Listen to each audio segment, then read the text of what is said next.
Hello, this is Dr. Grande. Today's question is, can I analyze the Johnny Depp-Amber Heard legal battle, including the video deposition of their therapist? The defamation trial started on April 12, 2022, so at the time making this video, just a few days ago. Just a reminder, I'm not diagnosing anybody in this video, only speculating about what could be happening in a situation like this. If you enjoy this video, please like it, subscribe to my channel, and consider supporting me on Patreon. I will put the link to Patreon in the description for this video. First, I'll look at the background of this case, then I'll move to my analysis. Johnny Depp and Amber Heard are both well-known actors. They met in 2009 while filming the movie Rum Diary. In 2011, they started dating. According to Amber Heard, Johnny Depp slapped her during an incident in 2013 after she joked about a tattoo on his arm and his relationship with Winona Ryder. Johnny Depp denied the allegation. Johnny and Amber married in February of 2015. They took a trip to Australia in March. Amber described it as a 3-day hostage situation, claiming that Johnny Depp was using substances. Johnny denied the allegation. It doesn't seem like this marriage was off to a great start. I wouldn't expect to see the hostage situation descriptor until a couple had been married for about 8 or 10 years. The police were called to Johnny Depp's residence in May of 2016 to investigate an alleged domestic dispute. A few days later, Amber Heard filed for divorce and a restraining order. She accused Johnny Depp of domestic violence. He denied this allegation. In August of 2016, they reached a settlement regarding their divorce, although the divorce wasn't finalized until 2017. The pair released a joint statement which read, quote, "Our relationship was intensely passionate and at times volatile, but always bound by love. Neither party has made false accusations for financial gain. There was never any intent of physical or emotional harm," unquote. It's clear these two are actors and not writers. It almost makes it sound like they did make false accusations, just not for money. In 2018, Johnny Depp sued the owner of the Sun newspaper for defamation because they portrayed him as a wife-beater based on the 14 claims of assault Amber Heard had made against Johnny Depp. In 2020, Johnny Depp lost the lawsuit. The judge found there was enough evidence to support 12 of the 14 claims made by Amber Heard, meaning what the Sun published was substantially true. Amber Heard wrote an op-ed which was published in the Washington Post in December of 2018, talking about how she was a victim of violence. She did not refer to Johnny Depp by name, but it seems clear she was referring to him. Johnny filed a $50 million defamation lawsuit 3 months later, alleging that his career and reputation were devastated. For example, 4 days after the op-ed was published, Disney forced Johnny to walk the plank as far as the Pirates of the Caribbean movie franchise. He was dismissed. Johnny's complaint alleged that Amber Heard wrote the op-ed with actual malice, which is the legal standard a public figure has to meet to prove defamation. There's a higher standard for public figures than for private persons. For Amber Heard to have written the piece with actual malice, she would have had to know what she was writing was false, or have demonstrated a reckless disregard for the truth. If her statements were true, there is no actual malice. If somebody makes true statements, those statements can never be defamatory, whether they're talking about a public figure or a private person. In August of 2020, Amber Heard filed a countersuit against Johnny Depp seeking $100 million, saying that he defamed her after his attorney called her allegations a hoax. As I mentioned, the trial started on April 12, 2022. It is expected to last for over 1 month. Now moving to my analysis. At this early point in the trial, it's clear that this is going to be a brutal experience for both Johnny Depp and Amber Heard. One of the most interesting events in the trial so far is a video deposition taken from Laurel Anderson, a therapist who treated Johnny Depp and Amber Heard.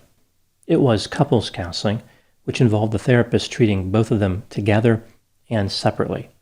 So there were joint sessions and individual sessions along the way. The therapist treated the couple for 10 months starting in the fall of 2015. This was during a time when the marriage was disintegrating.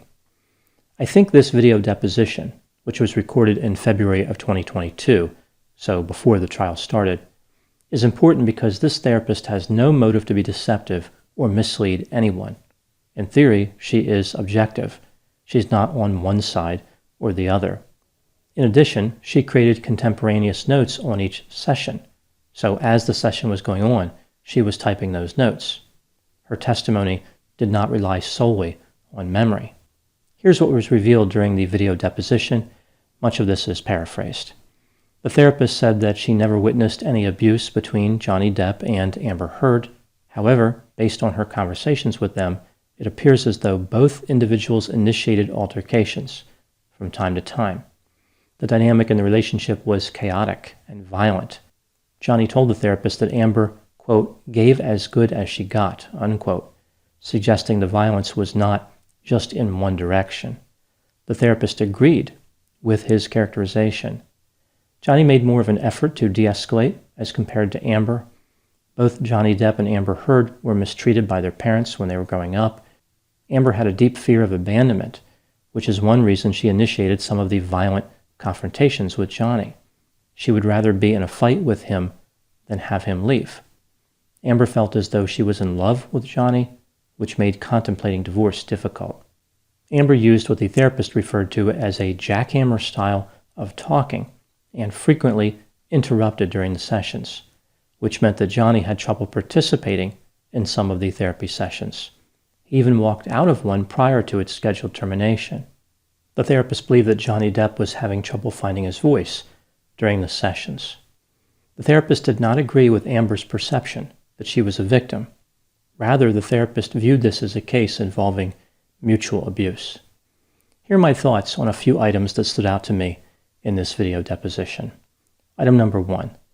The therapist mentioned how she took a lot of session notes, but those notes were confusing to others. The notes contained information on the content and on the process of the therapy sessions, but were really for her use, a way to help her deliver effective treatment. This is something that comes up every now and then when therapists are called to testify. Session notes are not designed to be used in a court of law. They do not necessarily record everything that happened in a session, and they are open to interpretation. They are not meant to be like a video recording.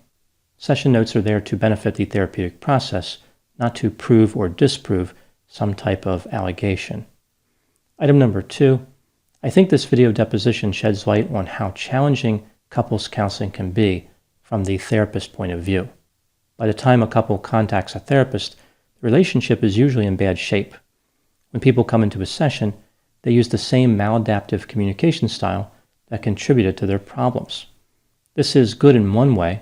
The therapist can get an idea what's going on. They can see the communication in real time.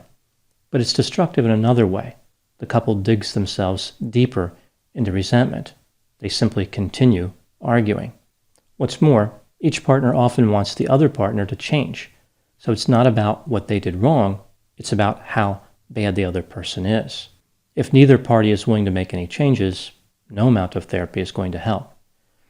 Moving to item number 3, the therapist mentioned one item that I believed was particularly insightful. She talked about how the couple had canceled appointments and how this is often done by couples when they're doing well. Like they're going through a bit of a honeymoon phase and they don't want to return to therapy.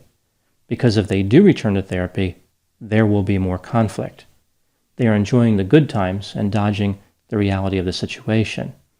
Essentially, what this means is that when clients are feeling better, they don't go to therapy because therapy is painful and hard work. Considering how they first went to the therapist to avoid this pain, this reaction makes sense. There's this attitude that many people have, which says something like, if I'm feeling better, I don't need to be in treatment. This dynamic is particularly frustrating to mental health clinicians because all the work with a couple stays at a superficial level. The in-depth work can never begin. The couple starts to feel better, and they stop coming to sessions, and that's it. It's a vicious cycle which ultimately hurts the couple. It's really about a failure to trust the process.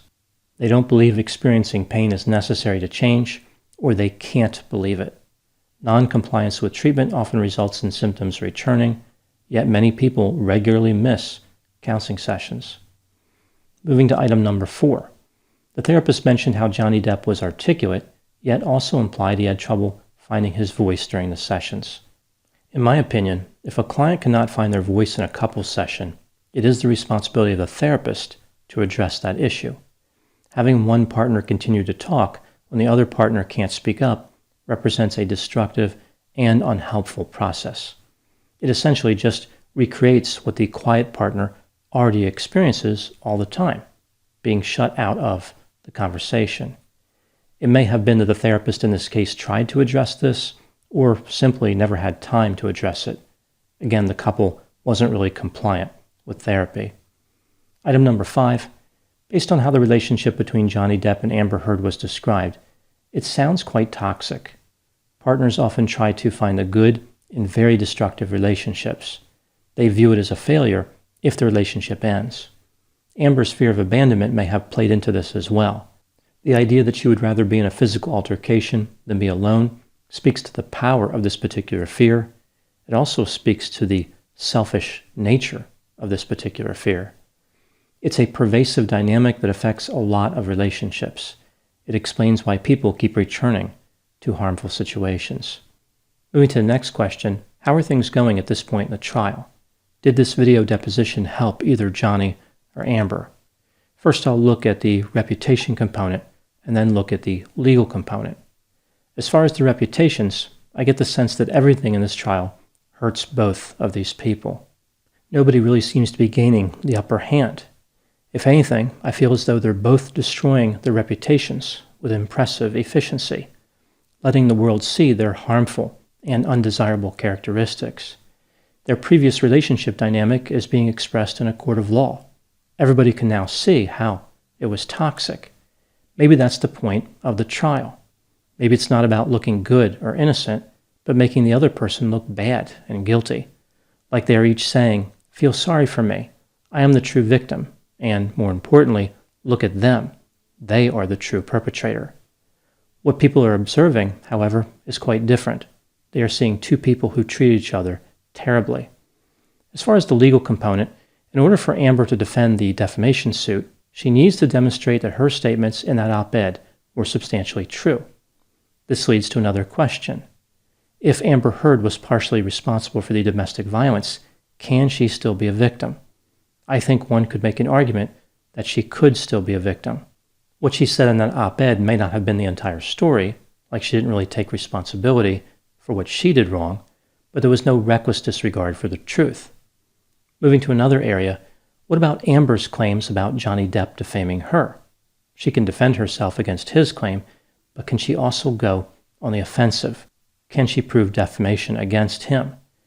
If the jury believes that Johnny Depp was partially responsible, that means Amber did not perpetrate a hoax. I think Amber comes out a little bit better in this trial, although it's worth noting that the jury may be aggravated with these two and not award any damages or any significant damages, like they may choose to teach each of them a lesson for wasting everybody's time, forcing everyone to view the inner workings of their disturbed marriage in an effort to lash out against each other one more time. Basically, the couple is producing their own movie, where they are both cast in the leading roles as villains. So far, their acting has been phenomenal. So good, in fact, one has to wonder if they are acting at all. Those are my thoughts on the early stages of the Johnny Depp Amber Heard trial. Please put any opinions and thoughts in the comment section. They always generate an interesting dialogue. As always, I hope you found my analysis of this topic to be informative. Thanks for watching.